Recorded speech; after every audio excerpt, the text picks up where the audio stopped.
Welcome back to another episode of Brand Chops. Where we're chopping up brands to see what they're made of. I'm Zack Lemear. And I'm Chris Duhaime. And today we're going to be talking about core values and why they're so important to your business. Core values are probably one of my favorite things that we work on the foundational element because they're unflappable and they last the test of time. You know, a core value has to be 10 commandments strong. You can't rewrite them. There's no revisions. There's no addendums. It's not like the independent, the Constitution or any of those things that have these addendums. It's got to be unflappable. And when you have these unflappable foundational rules, it makes almost every decision in your business easier because it's either for or against these unflappable rules. You know, we have high integrity, so that means we're always on time. And so it's easy. If you find that there's people that you've hired that are not in alignment with these things and they're not representing the company and they're not performing in the way that you've promised your customers, super easy to understand. So you can hire and fire against these core values if they're strong and unflappable.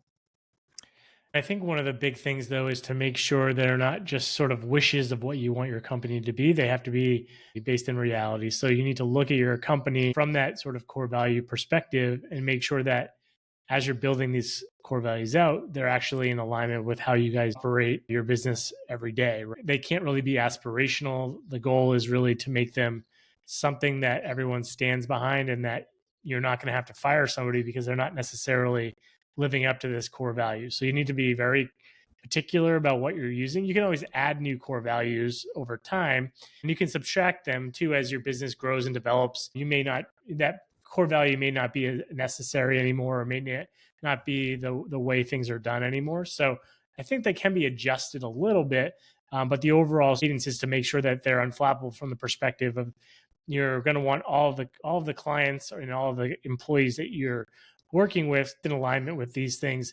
Otherwise, you're going to need to change them because they don't necessarily match your core values. So that's a good point that I've never really brought up before, and we don't really talk a lot about, is what happens if you're a part of a corporation or an organization that has core values that are antiquated and old ways of thinking, that are something like, could be something that could be perceived as anti-LGBTQ, or it could be something like that because they're just antiquated, like from the 20s, and it was totally fine and acceptable then because, whatever the social norms were back then are just not the social norms now. And so if it was racial or if it's any kind of hot topic, you definitely want to avoid making that part of your core values and evolving those. And that's more of a PR thing too. But that's a great point that you just brought up. Between mission and core values, those are the things that people are probably most familiar with. In my mind, at least from a business perspective, those are the things that company puts on their website because they want to make sure that everybody knows that they stand for those ideals. The thing that I think gets a little, not frustrating, but just a little old is when somebody uses, or multiple companies use the exact same core values: integrity, honesty. And we've talked a lot about trying to eliminate those from the core value vocabulary because at the end of the day, as a small business or any business for that matter, there's a threshold of minimal viable product that you should be making sure that you're abiding by. And so, yes, you should be honest, and yes, you should have integrity, but those should be sort of the baseline of how your business operates, not necessarily a core value of yours. Now, if you're doing that core value in a different and unique way, and you can show that core value in an example, or like we've always talked, showing, not telling. That's always a better way to make your core values stand out. If you can do that without saying the words integrity and honesty, that's fine. But you just want to make sure that you're trying to stay away from those buzzwords. Then it just becomes a commodity and it becomes noise because it's not special. And whenever we're working with clients, I always tell them, okay, trust and integrity, I hear you, but show me how those echo into every essence of your business, or else it's not a core value. And one thing that I want to caution the listeners about is when you're trying to develop these core values, there's a big difference between your brand's core values and your personal core beliefs and your personal core values, because your personal core beliefs can be influenced by new experiences and new information, right? People change religions based on new information and new experiences. You are not your brand, right? There might be some overlap. And I use hopefully a not too dated example of Lady Gaga used to wear those crazy outfits and the meat suits and everything. That was her persona for the public, but she doesn't do that at home on the couch, or else the dogs would go crazy. You know what I'm saying? And so You've got to have that overlap, but whatever she feels creatively led to that version of her brand. So there's a difference. So you just got to make sure that it's not just a carbon copy of what you personally believe in, and it's got to be what your brand believes in. And you got to almost think of your brand like its own personality. And the minimum viable product thing is, I use the example of a restaurant. The minimum you have to do to enter the market as a restaurant is you have to have food that doesn't taste bad, that doesn't make people sick, that isn't gross looking. You have to have people that serve you that are not rude, bathrooms that are clean, seats that are comfortable, lights, air conditioning. None of that belongs on the sign. You don't want to start the conversation with, now with food that's not gross. Or now without people that are rude, with the exception of if you're trying to position your restaurant as the rude restaurant, which they do have these places in Boston, Dick's Last Resort, where people come from far and wide to be insulted, because that's the gimmick that they have, and that makes sense because they're leaning into it. And so you go there for that experience, and that's okay. But what makes you different from restaurant and then a Chipotle or an Applebee's or a Carrabba's is the other things that belong on the sign. We are a fine dining establishment. We are an Italian restaurant. That's what changes you from the MVP to the unique value proposition, which is really where you want to be. And so when you're building these out, you got to make sure that, again, they're not a carbon copy or contaminated by your personal beliefs. That they can stand on their own as a brand personality, and that they're not the minimum viable product. Yeah, no, interested. I was looking online real quick to see if I could find the core values of Dick's Last Resort, because I'm assuming those are probably pretty funny. Yeah, I But bet. unfortunately, I haven't been able to find them all. But Dick's Last Resort is on brand, right? They're irreverent in tone, and people will show up and they'll go there just to be insulted. They come in Yeah. droves. And I think that's fantastic. I think that's a great example of how you can position a brand to do anything you want if you're leaning into it far enough.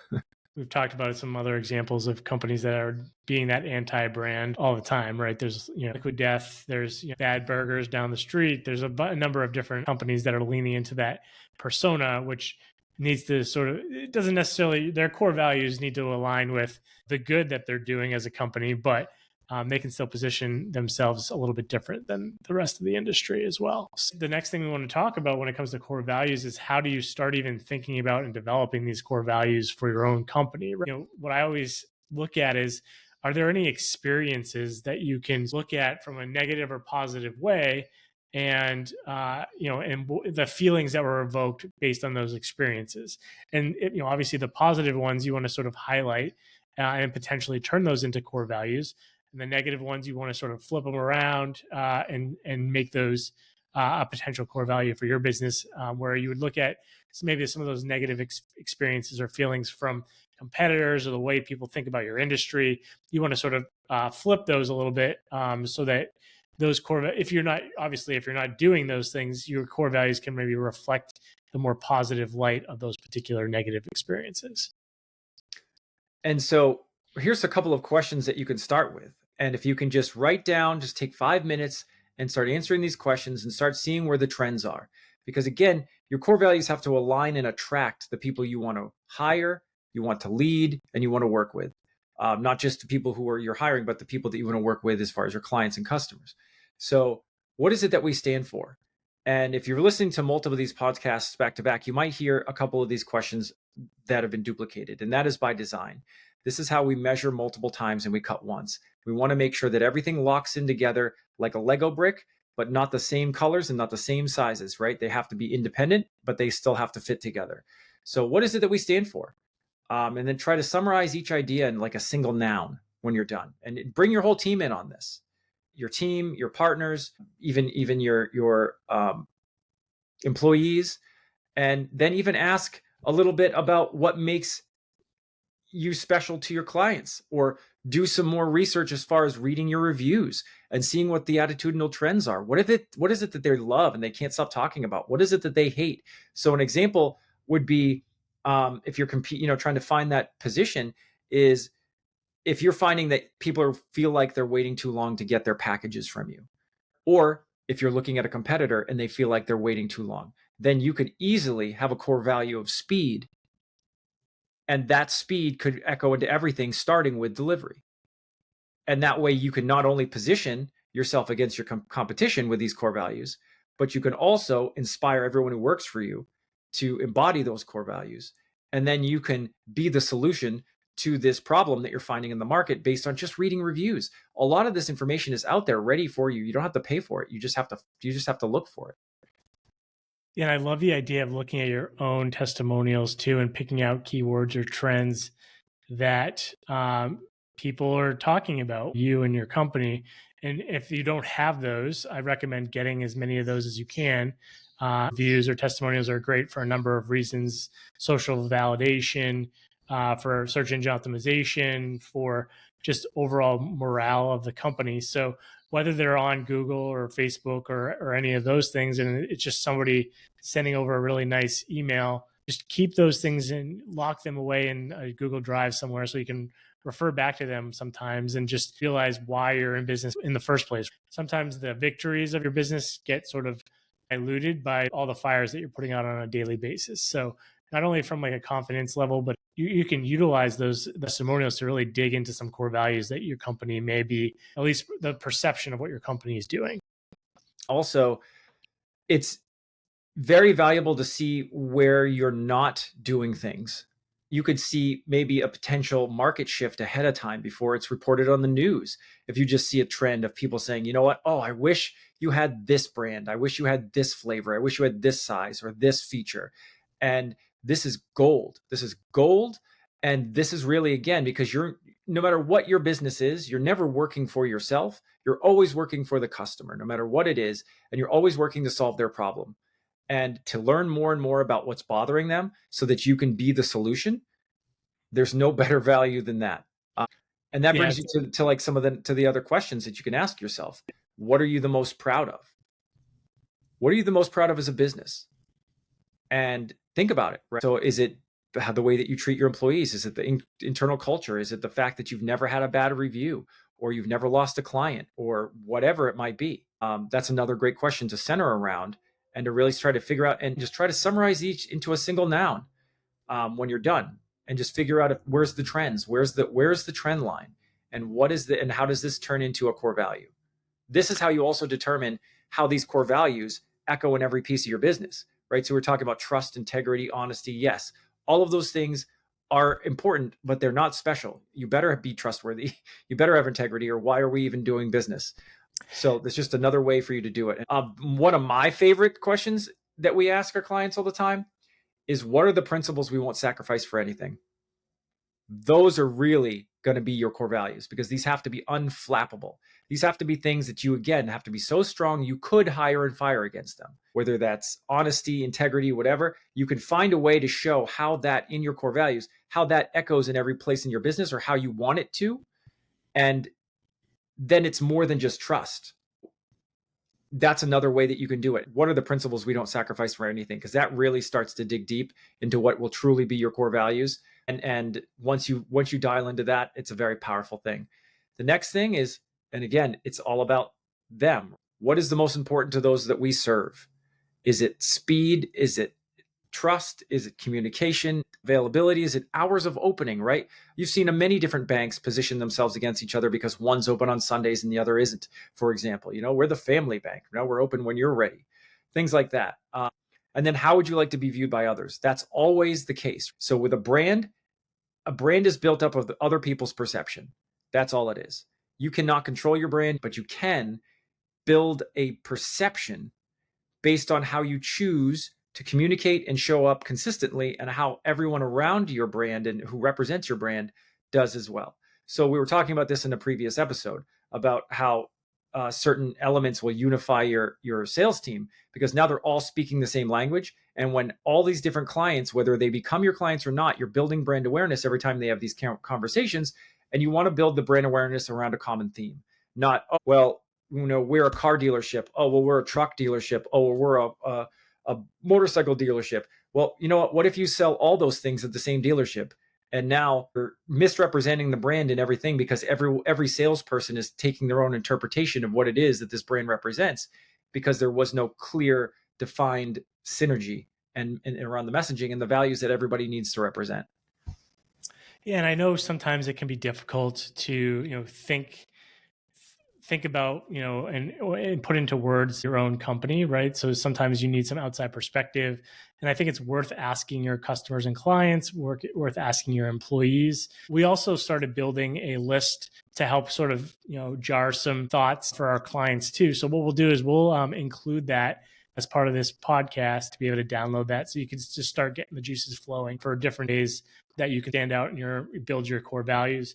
And I think once you start really building out these lists, you're going to want to start grouping them, because you don't want to have core values that overlap from one to the next. You want to group them into different categories. So you'll start to put those keywords next to each other, or key phrases or experiences into like boxes essentially. And then you identify which of those sort of key terms will be the one that represents your organization the most, right? And then we always talk about, once we've sort of selected that keyword to be our core value, we want to attach that to something, showing, not telling always. So how can we evoke some emotion about that core value through experience or through something viable that somebody's going to really resonate with? So we always recommend putting that with some description or a quote. One of our clients has Wayne Gretzky as their core value. And it's basically his quote, you miss 100% of the shots you don't take, right? So that's a really cool core value. It's unique, but it gets the point across, right? Through an emotional connection. And I know we talked a little bit at one point when we were building out our core values. We were trying to go, we're a creative agency, so we want to be creative. And so I know I'd come up with Scottie Pippen, and the ultimate goal behind Scottie Pippen was always putting our clients first. Our clients were Michael Jordan, and we were, our goal was always to put them in the spotlight. And that is something that we really do believe in. But we were finding, and this is something you definitely have to check, or just check in general, we were finding that people didn't know who Scottie Pippen was, which still blows my mind. But they didn't know who he was, right? So that's not really a good core value if it doesn't speak to everyone. So you need to make sure that you can be creative in your core values, but you just still need to make sure that it's something that people are going to resonate with and be able to make that connection, because that may not always be clear when you're super creative. Yeah, and those are really great points, and I think especially when you're looking for. So if we're working in a group and you've got maybe a leadership team and you've got an employee team and maybe even a subset of customers that you want to run this by, and they all have different ideas that are sort of similar, then that's when you really want to group them. Sam says integrity, Marcus says trustworthy, Joe says kindness. Okay, well, they're all basically the same thing. So now we know that there's a trend around this type of a specific core value. So let's put them on the list and then decide which word signifies this the most, and then turn that into something else. And an example of that would be one of Patagonia's, right? Patagonia has a lot of things. And again, it's all about sustainability. It's about giving back. It's about protecting the planet. So one of their core values is quality, which on the surface is very generic, but their statement after that really ties into everything else they do. It's, we create durable, high quality products that last. They're not fast fashion. There's not something that's going to end up in a landfill in 5 years or 2 years. It's going to be something that stays out of the landfill, that is a high quality product, and that they made sense. It can be still integrity if you can pair it with a statement that really showcases and locks into the purpose and the vision and the mission. And you could say, okay, well, yes, quality. Another one they have is integrity. We're honest, transparent, and ethical in our business practices. And again, that has a high level of connection to all the other things that they want to do. It's very important to make sure that you're getting consensus, that you're finding the trends, and then you're creating a statement that really has meaning, and not just let it live as a word. Quality, integrity, trust. You really want to make sure that it has something that can ring true, that people can really stand behind and really be inspired by. Core values should be inspirational. And another company that does a great job is Whole Foods. And also they shouldn't be hidden. Whole Foods puts them right up in their produce department on huge signs, their core values. And people will spend more money than they should on groceries to a place that has very little discounts, even when you use the Amazon code. And this worked pre-Amazon too, right? So it wasn't just because it was a huge monolithic company that was able to take over like Amazon and then start infusing all these things. They got there because they lived these core values. And that's why Whole Foods is one of the most expensive grocery stores you can go to, but you know what you're getting every time you go there. And you know that the people who work there also believe in those core values, right? So the difference between going to a Walmart and a Whole Foods is a huge difference in not just who works there, but who goes there, what quality food they have, how much they care about the ingredients, etc. So that's a big lesson to learn here as well. Yeah, and I think that's a good point from a visibility perspective, even within your own company, making sure that people are very aware of your core values. You can do things like post them on the wall, design some posters around their core values. I know personally, as a company, we put core values in notebooks that we give our employees to make sure everyone's on the same page of exactly what our core values are. And we've even started talking about ways to incentivize our employees through their basic uses of our core values, right? So we're looking for specific instances or experiences that our customers are getting that are in alignment with our core values, and we want to award or commend those employees to the rest of the company because it's super important to make sure that those core values are known and then followed, and then make sure that the employees are showcasing those core values as much as possible, because that'll trickle to our clients, and we'll start getting clients that are more in alignment with our core values at that point as well. Yeah, and for any of the HR people listening right now, that also helps really create a sticky and positive culture internally. And there's no substitute for that. When people love to come to work every day, there's no substitute. You cannot buy that. You cannot earn it. It's just something that you build and you have to cultivate and nurture.